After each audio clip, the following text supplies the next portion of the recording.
Greetings. ये जो psychological experiments की सीरीज़ है उसका ये सेकंड वीडियो है और इसमें हम जो एक्सपेरिमेंट लेने वाले हैं उसका नाम है आई गेस कुछ स्केर्सिटी एक्सपेरिमेंट ऐसा कुछ नाम है। एंड इसको थोड़ा सा समझने की कोशिश करते हैं। अब इसमें क्या होता है कि जब ये एक्सपेरिमेंट परफॉर्म किया गया था 90s में, तो ऐसा कुछ हुआ था कि इमेजिन करिए 2 जार है, 2 जार से एकदम ट्रांसपेरेंट ट्रांसपेरेंट। अब उन 2 जार्स में बिस्किट्स रखे हुए हैं, राइट। अब एक में सिर्फ 2 बिस्किट हैं और एक में 10 बिस्किट्स हैं और दोनों जो है वो लोगों के सामने रख दिए गए कि हाँ, लोग उसमें से चूज़ करेंगे। आई गेस आप लोग भी उसमें से 2 वाले बिस्किट्स को चूज़ कर रहे होगे, तो मैक्सिमम लोगों ने वो जो 2 बिस्किट्स थे उनमें से उठाने को प्रेफ़र किया इन कंपैरिज़न टू वो जो 10 बिस्किट्स रखे थे उनको। अब इसके पीछे हैक ये था कि दोनों जो बिस्किट्स थे जो उन कंटेनर्स में रखे गए थे वो बिल्कुल सेम थे, बट लोगों ने फिर भी वो जो कम वाले बिस्किट्स थे उनको प्रेफ़र किया।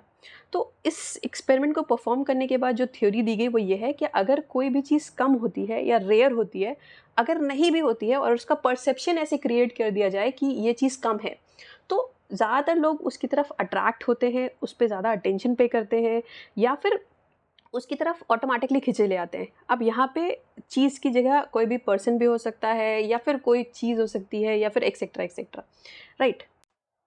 अब यहाँ पे जो लोगों ने जो 2 बिस्किट्स मतलब 2 कंटेनर्स थे जिसमें कम बिस्किट्स थे, जो 2 बिस्किट्स थे उनको चूज़ किया, उसके पीछे का अगर लॉजिक समझे तो ये था कि एक तरह से नेचर की इंटेलिजेंस या फिर जो उनके अंदर इंटेलिजेंस एम्बेडेड है नेचर के थ्रू, वो एक्ट कर रही थी।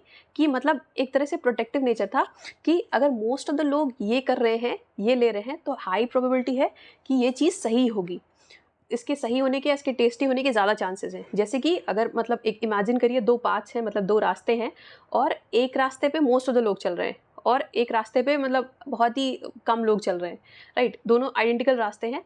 तो अगर आप खुद से इमेजिन करो तो आप उस रास्ते को चूज़ करोगे जिस पे ज़्यादा लोग चल रहे हैं, क्योंकि आपको एंड रिज़ल्ट नहीं पता कि ये कहाँ जा रहा है, क्या होगा एंड में। मान लीजिए 1 घंटे का ट्रैवल है, उसके बाद क्या होने वाला है हमें कुछ नहीं पता। But still most of the लोग, मैक्सिमम लोग उस पाथ को चूज़ करेंगे जिसमें ज़्यादा लोग हैं, क्योंकि एक तरह से एक सेफ्टी फैक्टर आता है कि हाँ, एटलीस्ट मरेंगे तो सब साथ में मरेंगे और हाई प्रोबेबिलिटी है कि सब उसमें जा रहे हैं तो कुछ ना कुछ सोच के जा रहे होंगे। तो एक तरह से ये नेचर की इंटेलिजेंस काम करती है इसके पीछे। तो एक तो ये फैक्टर हो गया कि इसके पीछे प्रोटेक्शन, मतलब नेचर, मतलब माइंड का जो बेसिक नेचर होता है, मतलब माइंड का जो रिस्पॉन्सिबिलिटी नेचर के थ्रू दी होती है वो ये होता है कि उसको हर तरीके से बॉडी को प्रोटेक्ट करना है। तो वहाँ वो यहाँ पे ये एक्ट कर रहा होता है, राइट। एक ये केस हो गया। अब हम दूसरे केस को लेते हैं जहाँ पे चीज़ें आ जाती हैं, सामान आ जाता है। जैसे कि अगर देखा जाए तो डायमंड का जो कॉस्ट होता है, जो डायमंड का वैल्यू होता है, यूटिलिटी होती है, उसका कुछ भी नहीं होता। मतलब डायमंड सर्वाइवल के लिए बिल्कुल भी ज़रूरी नहीं है, बट पानी सर्वाइवल के लिए बहुत ज़रूरी है। बट पानी की बॉटल 10 रुपये में मिल जाती है या फ्री भी मिल जाता है कभी कभी। बट जो डायमंड का कॉस्ट बहुत हाई होता है। क्यों? क्योंकि डायमंड स्केर्स होता है, राइट। अब इसी तरह अगर देखा जाए तो जितने भी लिमिटेड एडिशंस नाम की चीज़ें आती हैं या फिर लग्जरी ब्रांड्स होते हैं, या अगर बहुत बेसिक से बेसिक एग्जांपल देख लिया जाए तो आईफोन। तो अब एक तरह से ये परसेप्शन क्रिएट हो सकता है इस केस में। ये थोड़ा सा मतलब ट्रिकी है कि जो चीज़ें रेयर हैं वो चीज़ें महंगी हो जाती है, उसका कॉस्ट बढ़ जाता है। बट यहाँ पे मतलब मेरा पर्सपेक्टिव इसमें ये है कि चीज़ों का कॉस्ट मतलब जो होता है, अगर हम चीज़ों के रेस्पेक्ट में करें तो वो डिपेंड करता है पर्सन की अंडरस्टैंडिंग के ऊपर। जैसे फॉर एग्जांपल, अगर मतलब ऐसा नहीं है कि हाँ ये हर केस में होगा, जस्ट एक एग्जांपल है, बेसिक एग्जांपल समझने के लिए।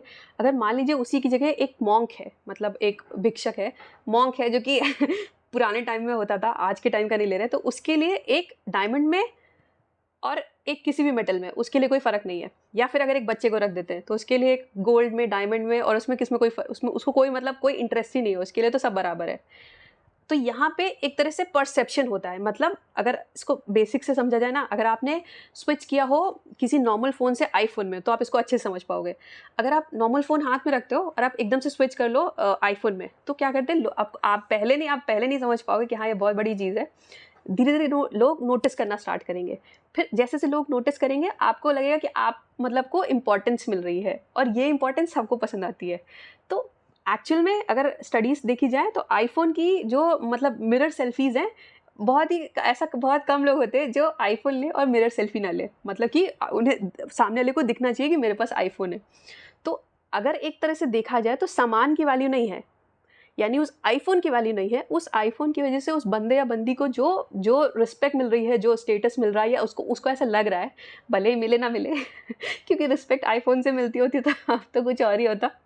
तो बंदे या बंदी को जो भी मतलब अटेंशन मिल रहा है उसकी वजह से, उस पे डिपेंड कर रहा है, राइट। अगर इसका एक और एग्जांपल देखें, मतलब जो कि मतलब मेरे हिसाब से कमाल का है, मान लीजिए एक डायमंड है और एक इंसान जो कि बहुत ही लोअर मिडिल क्लास का है उसको डायमंड दिया गया, और एक डायमंड जो है वो अंबानी की फैमिली में से कोई है उसको दिया गया, राइट। अब इस केस में जो वैल्यू होगा ना, मतलब दोनों के लिए डिपेंड करेगा। एक के लिए वैल्यू डायमंड का बहुत ज़्यादा होगा जिसके पास पैसा नहीं है, और एक तरफ से अंबानी की तरफ साइड अगर फैमिली में से किसी को दिया गया तो उसके लिए शायद ही कुछ होगा उसके लिए कोई भी मायने नहीं रखेगा उस डायमंड का वैल्यू।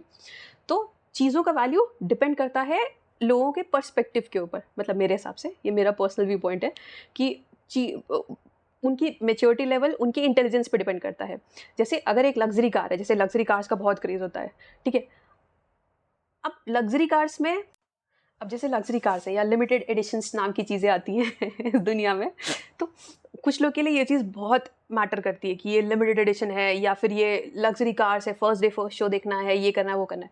बट कुछ लोग के लिए ये चीज़ कोई मैटर नहीं रखती है। तो डिपेंड करता है आपका लेवल ऑफ अंडरस्टैंडिंग क्या है बेसिकली इस चीज़ पे, ठीक है। अच्छा, इसका लास्ट फैक्टर जो हम टच करने वाले हैं, जो कि मेरे हिसाब से बहुत इंटरेस्टिंग है, ये है कि इसका साइकोलॉजिकल इफेक्ट क्या पड़ता है, या फिर अगर और धीरे से समझा जाए और थोड़ा और अच्छे से समझा जाए, तो जो मतलब बहुत सारे लोग ऐसा यूज़ करते हैं रिलेशनशिप में, जैसे आपने मूवीज़ में देखा होगा, खासकर मूवीज़ में, खासकर अभी जो पीछे कुछ मूवीज़ आई थी उनमें तो बहुत सारा ऐसा कुछ था कि हार्ड टू गेट, मतलब अगर आप hard to get environment create करो, और जितना आप ये इन्वायरमेंट क्रिएट करोगे उतना ज़्यादा सामने वाला इंसान, बंदा या बंदी आपकी तरफ अट्रैक्ट होगा। तो ये हार्ड टू गेट जो क्रिएट करना होता है ना, जैसे कि बहुत सारा हो गया, एक पार्टनर मूवी आई थी आई गेस, जिसमें गोविंदा को ऐसे बोला जाता है कि आप ऐसे मत करो, इस तरह से एक्ट करो, या फिर बहुत सारी ऐसे मूवीज़ पास में आई है जिसमें ये क्रिएट किया गया है कि आप बहुत ज़्यादा भाव मत दो, आप एक ऐसा एनवायरनमेंट क्रिएट करो जिसमें आप, मतलब आपको बिल्कुल फ़र्क नहीं पड़ रहा है सामने वाले इंसान के होने ना होने से। एक और आई थी, मतलब मुझे बस अभी कुछ मूवी याद आ रही है, राइट, जैसे एक मूवी आई थी कभी खुशी कभी गम, जिसमें एक एनवायरनमेंट क्रिएट करते हैं ऋतिक रोशन पूजा के लिए, पू के लिए, एंड जिसमें वो क्रिएट करते हैं कि हाँ मतलब मुझे कोई फ़र्क नहीं पड़ा, हार्ड टू गेट एनवायरनमेंट, ठीक है। तो उसकी वजह से क्या होता है, सामने वाला अट्रैक्ट होता है। अब अगर साइकोलॉजिकली देखा जाए तो इसमें ये नहीं है कि स्कैरसिटी के ऊपर नहीं होता। हाँ, अब ये इसलिए इंपॉर्टेंट है, हम इसलिए ये देख रहे हैं कि इस तरह से खेल के लोग आपका अटेंशन या फिर आपके टाइम को ग्रैब कर सकते हैं। जैसे मान लीजिए, अब होता क्या है एक्चुअल में, अगर सीरीज़ को समझे, लास्ट खाली इसको समझे, तो जब भी कोई ऐसे एक्ट करता है, स्पेशली जैसे कि ऐसे एक्ट करता है कि आप उसके लिए बिल्कुल भी इम्पोर्टेंट नहीं हो, या फिर मतलब आपको ऐसे बहुत ही नॉर्मल ट्रीट किया, मतलब फॉर एग्जांपल आपको प्रिंसेस ट्रीटमेंट मिलता है, या फिर आप बहुत अमीर हो आपको लाविश ट्रीटमेंट मिलता है, राइट। और एकदम से कोई ऐसा इंसान है जो कि आपको बहुत ही नॉर्मल ट्रीट कर रहा है, या फिर नॉर्मल भी नहीं ट्रीट कर रहा है, आप उसके लिए ऐसा दिखा रहा है या एक्चुअल में है कि आप बिल्कुल इंपॉर्टेंट नहीं हो, तो वो चीज़ ना हमारी ईगो को हर्ट करती है एक्चुअल में। तो जब वो ईगो को हर्ट करती है तो वो लगातार हमारे दिमाग में घूमता रहता है, घूमता रहता है, घूमता रहता है। एक तरह से अगर देखा जाए तो बार बार इम्प्रिंट हो रहा है। जैसे अगर एक पत्थर पे लगातार वो रस्सी खींच करते हैं ना, तो उस पे वो मतलब उस पे निशान आता है। तो लगातार वो चीज़ ना, वो एक्चुअल में जो ईगो हर्ट हो रही है वो लगातार हमारे ब्रेन पे इम्प्रिंट हो रहा है। हम बार बार जैसे जैसे मतलब हम बार बार उसको ये समझ नहीं पाते कि बंदा है बंदी हमें इंपॉर्टेंस क्यों नहीं दे रहा है। फिर हम उसके सामने लगातार एक्ट करने की कोशिश करते हैं, और इस तरह से हम इस साइकिल में फंसते आते हैं, जहाँ पे मतलब इस तरह से मतलब ये जो है ना, ये एक्चुअल में यूज़ करते हैं लोग ताकि आपको अपनी तरफ अट्रैक्ट कर सके। तो अब यहाँ पे क्या करना है, यहाँ पे क्रैक किया है। सो फाइनली इसको वाइंड अप करते हैं, आप इस स्केर्सिटी स्टडी को कैसे यूज़ कर सकते हो कि अगर कोई जानबूझ के ये कोई क्रिएट कर रहा है या फिर अननोइंगली भी क्रिएट कर रहा है, तो रिलेशनशिप का बेसिक रूल होता है कि मतलब एज पर मी अगेन जो कि हो सकता है गलत भी हो, रिलेशनशिप का बेसिक रूल होता है गिव एंड टेक का, जो कि फॉर श्योर ट्रू है, ठीक है। अगर आप अपनी तरफ से एक्स्ट्रा एफर्ट डाल रहे हो और सामने वाले की तरफ से उतना एक्स्ट्रा एफर्ट नहीं मिल रहा है, तो वो चीज़ फॉर ग्रांटेड ली जाएगी अभी या फ्यूचर में कभी भी।